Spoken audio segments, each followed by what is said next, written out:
విషయాలన్నీ కూడా చెప్పడం జరిగింది. కానీ మనము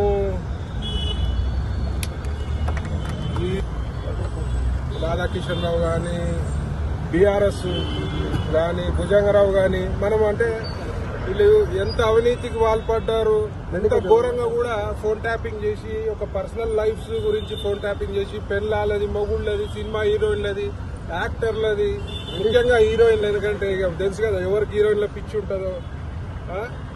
మనం అనుకున్న దానికంటే ఎక్కువ దారుణంగా ఇవాళ పరిస్థితులు ఉన్నాయి. ఈ సిట్టు విచారణ చూస్తే అంటే ఒక చిన్న ఈవెన్ బీఆర్ఎస్ ఎమ్మెల్యేలది, వాళ్ళ ఇంట్లో పనోళ్ళది, వాళ్ళ ఇంట్లో డ్రైవర్లది, ఎమ్మెల్యేల పెళ్ళాలది, ఎమ్మెల్యేల మనుషులది, అంటే ఘోరము.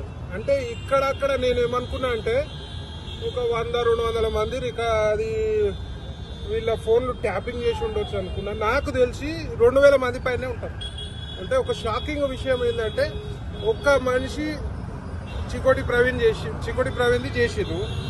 చికోటి ప్రవీణ్ కి దగ్గర ఎవరు, వాళ్ళకి ఎవరి దగ్గర అంటే ఇక వీళ్ళకి వానికి రాధాకిషన్ గారికి ఒక స్పెషల్ గా ఒక జియో తీసుకొచ్చి 3 ఏళ్లు ఓఎస్డీకి ఇచ్చిరంటే వానికి ఇదే పని పెట్టినట్టు, వేరే పని పెట్టినట్లేదు.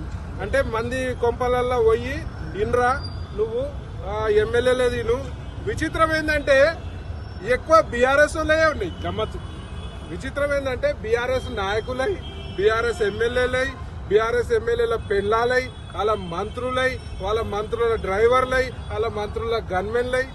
ఇలా సిగ్గుపడాలి. ఇలా బీఆర్ఎస్ వాళ్ళు సిగ్గుపడాలి. మీరు కేసీఆర్ ఏం చెప్పిండు, వాడు ఓడో తెలియదు రాధాకిషన్ రావు అన్నది. అసలు జియో తీసుకొచ్చిందే నీ గవర్నమెంట్ కేసీఆర్. నువ్వు సిగ్గు లేకుండా తెలియదు అనుకున్నావు. ఇవాళ పోలీస్ వ్యవస్థని టోటల్ గా మిస్యూజ్ చేసిన ఘనత ఇలా బీఆర్ఎస్ ఉన్నది. ఇవాళ ప్రజలు ఏ రకంగా మిమ్మల్ని నమ్మే పరిస్థితి లేరు. సిగ్గు లేకుండా గవర్నమెంట్ లో ఇంకా గ్రౌండ్ లెవెల్ లో తిరుక్కుంటా మమ్మల్ని నమ్మండి, బీజేపీని నమ్మొద్దు, కాంగ్రెస్ నమ్మొద్దు అని చెప్పే పరిస్థితి ఇవాళ ఇంత నీచమైన రాజకీయము ప్రపంచంలో ఎవరు చేయరు. ఆ ఘనత మొత్తము బీఆర్ఎస్ కే. దీనికి డెఫినెట్ గా దీనికి జవాబు ఇవ్వాల్సిన బాధ్యత కేసీఆర్ ఉంది, ఇవాళ హరీష్ రావుది ఉంది, ఇవాళ కేటీఆర్ ఉంది. కానీ గమ్మత్ ఏంటంటే 100% ఇది కేసీఆర్ అండ్ కేటీఆర్ చేపించింది. ఎందుకంటే నాకు వచ్చిన రిపోర్ట్స్ ఇప్పుడు చూసినవి కాదు, పాత రిపోర్ట్స్ కూడా హరీష్ రావు గారిది కూడా ఫోన్ ట్యాపింగ్ అయింది, వాళ్ళ వైఫ్ కూడా ఫోన్ ట్యాపింగ్ అనేది చెప్పినాం. ఇవాళ మీడియాలో కూడా చూసినాము. ఇవాళ చూస్తే నేను 10% ఉందనుకున్నా కానీ 110% ఇవాళ టోటల్ గా ట్యాపింగ్ చేసారు. గ్రౌండ్ లెవెల్ ఎవరి మీద మనం మీడియాల మీద కూడా ట్యాపింగ్ చేసారు. ఈవెన్ మీడియా మీద కూడా ట్యాపింగ్ చేసిన ఉన్నాయి రికార్డ్స్. ఇప్పుడు మీరు మాట్లాడినటువంటి కాల్స్ ట్యాప్ అయినాయి. సో ఇప్పుడు మీకు చూపించినప్పుడు మీరు షాక్ గురయ్యారా?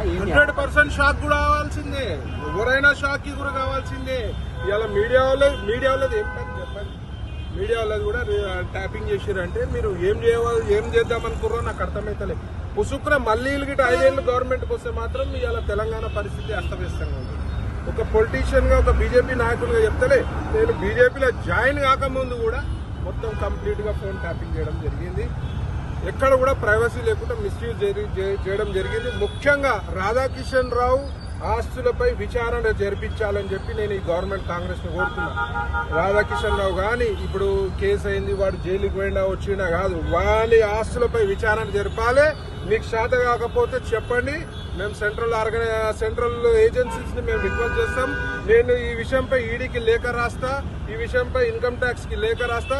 వాని ఆస్తులు అక్రమంగా బెదిరించి ఏవైతే ఆస్తులు గుంజుకుండో అవి ఇమీడియట్ గా సీజ్ చేయాలని చెప్పి నేను మనం చేస్తాను. మీ స్టేట్ ఏమన్నా అవసరం ఉండి డౌట్ ఉంటే మాత్రం వాళ్ళు అడుగుతా అని చెప్పారు. కానీ ఈ విచారణ కాంగ్రెస్ రేవంత్ రెడ్డి గారు చెప్తున్నా, ఎట్లాంటి మీరు ప్యాకేజీలకు అమ్ముడు పోకుండా ట్రాన్స్పరెన్సీ తోటి ప్రజల గురించి, ప్రజల విశ్వాసం గురించి మీరు ఈ విచారణ పరిపూర్ణంగా చేయాలి.